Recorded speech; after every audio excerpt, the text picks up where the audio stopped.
مرحبا بكم في المؤتمر الصحفي الذي يلي المباراة السابعة بين البرازيل والمغرب. يرافقنا هنا المدرب ونرحب به. يمكنكم طرح أسئلتكم باللغات المعتادة، وسنبدأ مباشرة مع السؤال الأول من السيد الجالس في الصف الثاني. مرحبا مدرب، أنا هاري كورنياوان من موقع بولا إندونيسي.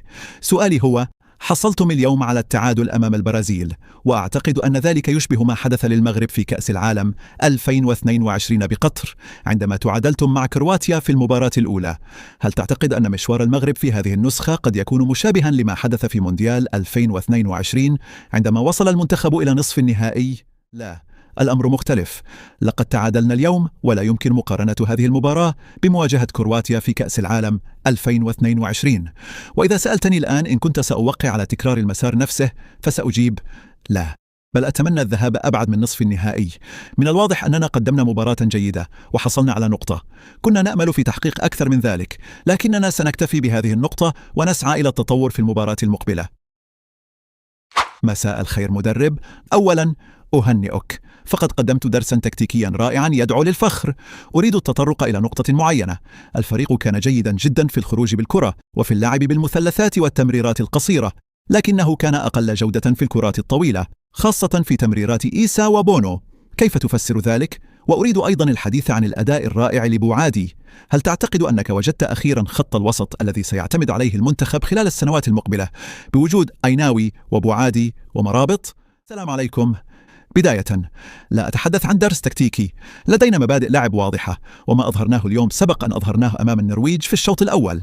لم تكن معركة تكتيكية، بل كان المطلوب أن نلعب بطريقتنا، وقد نجحنا في ذلك. نحن راضون وسعداء بالطبع. وبخصوص خط الوسط، فقد قلت منذ فترة طويلة إن لدينا العديد من اللاعبين المميزين للمستقبل.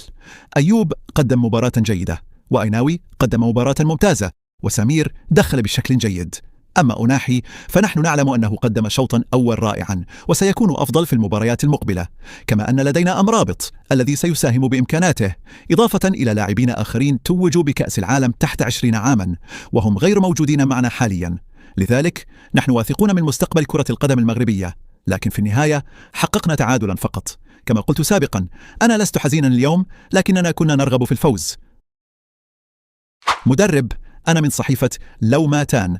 قدمتم شوطا أول ممتازا بتنظيم تكتيكي جيد جدا وفعالية واضحة، لكن في الشوط الثاني كثرت الأخطاء، خصوصا في عمليات إبعاد الكرة، كما ظهر نقص في الفعالية الهجومية. كيف ستعالجون هذه التفاصيل في المباريات المقبلة؟ أراك. أنت من كان يتحدث؟ كنت مختبئا خلف الهاتف. مساء الخير. كما قلت سابقا وكررته للاعبين قبل بداية المباراة، لم أتحدث فقط إلى اللاعبين الذين سيبدأون اللقاء، بل أيضا إلى أولئك الذين سينهون المباراة. لطالما قلت إن لدينا لاعبين يبدأون المباريات ولاعبين ينهونها، واليوم كان الأمر أكثر وضوحا من المعتاد، لأنها المباراة الأولى ذات الإيقاع العالي.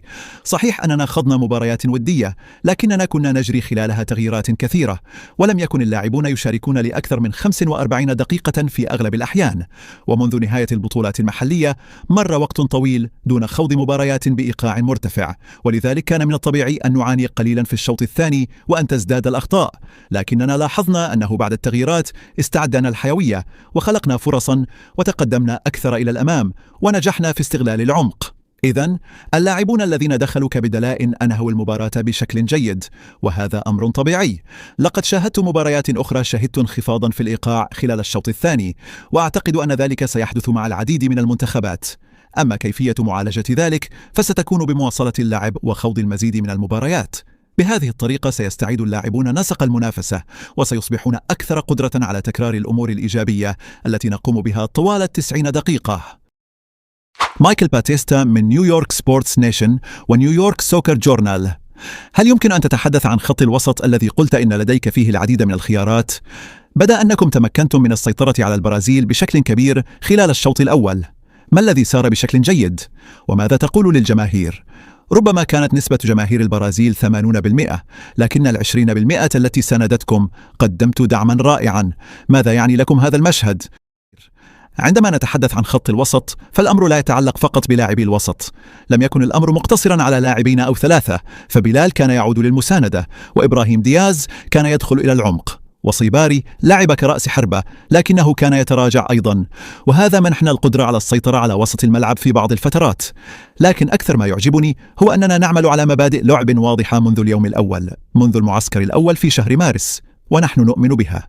وما يجعلني فخورا حقا هو الشخصية التي أظهرها اللاعبون، فقد امتلكوا الجرأة للعب وطلب الكرة والخروج بها تحت الضغط، وهذه إحدى نقاط قوتنا. علينا أن نواصل على هذا النهج. أما الجماهير فلا أعلم إن كانت نسبة المغاربة 20%، لكنني كنت أسمعهم كثيرا. صدقوني، شعرت وكأننا كنا أكثر عددا، وأعتقد أن الجماهير سواء البرازيلية أو المغربية استمتعت بمباراة جميلة، وآمل أن نستمر على هذا النحو إن شاء الله. سؤال من صحفي ASPN أيوب أبو عدي: من الواضح أنكم تثقون به لأنكم أشركتموه أساسيا رغم أنه يبلغ 18 عاما فقط في مباراة كبيرة أمام البرازيل. هل فاجأك أو أدهشك أداؤه أمام كاسيميرو في الشوط الأول ثم أمام فابينيو في الشوط الثاني؟ وما أكثر ما أعجبك في مستواه الليلة؟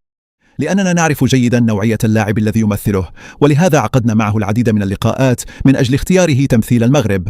لقد كان جيدا، وربما لأن الجميع يتحدث عن كونه لاعبا جديدا فإن الحماس حوله كبير، لكنني وجدت أيضا أن أيناوي قدم مباراة قوية جدا. لقد امتلكنا بالفعل ثنائيا في خط الوسط قدم مباراة كبيرة. صحيح أن خوض أول مباراة دولية بهذا المستوى وفي مباراة مهمة كهذه وهو في هذا العمر الصغير أمر يستحق الإشادة، لكن لا يجب أن ننسى أن الكثيرين يتحدثون عن عمره، بينما من ناحية الخبرة فهو يملك مباريات في الدوري الفرنسي أكثر من العديد من اللاعبين الآخرين، كما خاض مباريات في دوري أبطال أوروبا. وأتذكر أنه قدم مباراة رائعة أمام ريال مدريد الموسم الماضي. صحيح أنه يبلغ 18 عاما، لكنه لاعب هادئ جدا ويملك رصيدا مهما من الخبرة. سؤال من موقع تتويج نيوز المصري: كنت أود أن أسأل حضرتك عن مشاركة أيوب بوعدي، وهو أحد أصغر اللاعبين في البطولة. هل كنت تعتبر إشراكه مغامرة محسوبة أم مجازفة؟ وكيف ستكون استعدادات المنتخب المغربي للمباراة المقبلة أمام اسكتلندا باعتبارها مباراة مهمة جدا من أجل التأهل إلى الدور التالي؟ تعلق بأيوب بوعدي، وما إذا كان إشراكه يشكل مخاطرة لأنه يبلغ 18 عاما؟ فالإجابة هي لا. أنا أنظر فقط إلى الأداء ولا أنظر إلى عمر اللاعب. إذا كان عمره 35 عاما ويقدم المستوى المطلوب فسوف يلعب، وإذا كان عمره 17 عاما ويقدم الأداء نفسه فسوف يلعب أيضا. أنا قادم من عالم التكوين، ولذلك لن أكون الشخص الذي يخشى منح الفرصة للاعب شاب. كنا واثقين تماما من أنه سيقدم مباراة كبيرة، ولذلك لم تكن هناك أي مخاطرة. بصراحة مباراة أمام البرازيل ليست من النوع الذي سأغامر فيه. أما بخصوص اسكتلندا فهي المباراة الثانية، وقد قلت منذ البداية إننا نتعامل مع البطولة مباراة بمباراة. والآن بعد انتهاء مباراة البرازيل سنفكر في مواجهة اسكتلندا، وهي مباراة مختلفة تتطلب حلولا مختلفة أمام صعوبات أخرى. إنه منتخب يعتمد على اللعب المباشر ويتميز بالقوة البدنية الكبيرة وكثرة الكرات العرضية والحضور القوي داخل منطقة الجزاء. لذلك سيكون علينا التعامل جيدا مع هذه الجوانب، وفي الوقت نفسه عندما نمتلك الكرة يجب أن نؤذيهم قدر الإمكان من الناحية الفنية. ستكون مباراة جيدة تجمع بين أسلوبين مختلفين. مساء الخير مدرب، ما هو الشعور الرئيسي الذي يرافقك بعد هذا التعادل أمام منتخب بحجم البرازيل؟ وهل تعتقد أن المغرب كان يستحق أكثر من نقطة التعادل؟ لا أستطيع حتى الآن أن أصف شعوري بدقة. أنا فخور بما أظهره اللاعبون، وفخور بردة فعلهم وبما قدموه على أرضية الملعب. أنا سعيد جدا بما أظهروه، لكنني أقول لنفسي إننا كنا قادرين على تحقيق الفوز، ومع ذلك يجب أن نتقبل الأمر، فهذه هي كرة القدم. سنغادر بنقطة التعادل ونواصل التقدم. لا أعتبر الأمر خيبة أمل، وهذا ما قلته للاعبين أيضا. وأكثر ما أسعدني عندما دخلت غرفة الملابس أنني لم أرى حالة من النشوة، ولم أرى أحدا يغني أو يرقص بسبب التعادل مع البرازيل. لقد قلت ذلك من قبل. المغرب أصبح في بعد آخر، ويجب أن نتحمل مسؤولية ذلك. علينا أن نسعى للفوز في كل مباراة مهما كان المنافس. لذلك سنأخذ الإيجابيات ونصحح بعض الأمور، ونسعى لأن نصبح أفضل في المباراة المقبلة. سؤال آخر: لقد لاحظنا أن الحارس ياسين بونو بدأ متأثرا من الناحية البدنية. هل الأمر طبيعي أم أن هناك احتمالا لغيابه عن المباراة المقبلة؟ لا، لقد تعرض فقط لاحتكاك على مستوى الكتف، وحتى الآن لا نعرف أكثر من ذلك. عندما رأيته بعد المباراة قال لي: الأمور ستكون على ما يرام، إنه مجرد احتكاك بسيط وقد يكون مؤلما أحيانا، ولذلك سيخضع لفحوصات إضافية. الشيء الإيجابي أنه تمكن من إكمال المباراة. لا أستطيع أن أقول أكثر من ذلك الآن لأننا سنعرف المزيد غدا، لكن الوضع لا يبدو مقلقا ولا خطيرا والحمد لله. وأنا متأكد من أنه سيكون جاهزا للمباراة المقبلة، خصوصا أنه سيواجه احتكاكات كثيرة فيها أيضا. بالنسبة لهدف التعادل الذي سجله فينيسيوس جونيور، هل تعتقد أنه جاء بسبب سوء التغطية الدفاعية أم أنه مجرد لمحة فردية من لاعب عالمي؟ وسؤالي الثاني يتعلق بسفيان رحيمي الذي قدم بداية جيدة جدا. هل استعاد الثقة التي كان يتمتع بها في عهد المدرب وحيد خليلوزيتش؟ فهو نجم كبير وقادر على القيام بمثل هذه الأمور، لكننا كنا في حالة عدم توازن.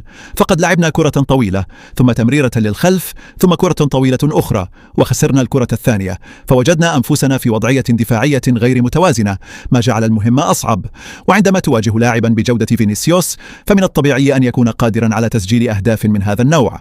لحسن الحظ أن كرة القدم تعرف وجود مثل هؤلاء اللاعبين، رغم أن ذلك كان مؤسفا بالنسبة لنا. أما سفيان رحيمي فقد كنت أفكر في إشراكه قبل ذلك بقليل، لكن بما أن التبديل كان الأخير لم أرغب في إدخاله مبكرا جدا. كنت أشعر بأنه قادر على تقديم الإضافة بفضل تحركاته في العمق، ولهذا السبب استدعوناه. نعرف أنه يستطيع اللعب أيضا على الجهة اليسرى عند الحاجة، لكنه يتميز بالعمق وبالروح القتالية. رحيمي يملك الثقة، ويمكنني أن أؤكد لكم أن جميع اللاعبين الذين استدعيناهم يملكون الثقة. ففي القائمة الأخيرة اضطررت إلى ترك بعض اللاعبين خارج التشكيلة، ولذلك فإن كل من هو معنا الآن يثق بنفسه، ونحن بدورنا نظهر لهم ثقتنا يوميا، ليس بالكلمات فقط بل من خلال العمل على أرضية الملعب. نحن نثق بالجميع، وكل لاعب قادر على تقديم الإضافة، ورحيمي مثل بقية اللاعبين، وكذلك أيوب الكعبي الذي لم يشارك اليوم سيقدمون لنا الكثير فيما تبقى من المنافسة. السؤال الأخير: ما هي رسالتك للجماهير المغربية بعد التعادل أمام المنتخب المتوج بكأس العالم 5 مرات؟ الرسالة التي أود توجيهها لجماهيرنا، وأنا أعلم أنهم فخورون جدا بنا، لكنني أعلم أيضا أنهم كانوا يتمنون الفوز، هي أننا أظهرنا اليوم طموحا كبيرا. تعادلنا، لكننا أثبتنا أننا دخلنا المباراة بهدف الفوز، وأظهرنا أننا نعرف جيدا ما نريده على أرض الملعب، كما أظهرنا شخصية قوية، وسنواصل تقديم ذلك في كل مباراة. أطلب منهم ألا يقلقوا، فنحن لن نحتفل بهذا التعادل، بل سنعود إلى العمل فورا، وسنسعى إلى أن نصبح أكثر قوة في المباريات المقبلة. وأتمنى حقا إن شاء الله، وأستطيع أن أعدهم بشيء واحد: إن المشوار لم ينتهي بعد، ما زالت أمامنا منافسة طويلة، وسيكون بإمكان الجماهير أن تعيش المزيد من اللحظات الجميلة والحماس إن شاء الله. شكرا جزيلا لك مدرب، ونتمنى لمنتخب المغرب كل التوفيق في مبارياته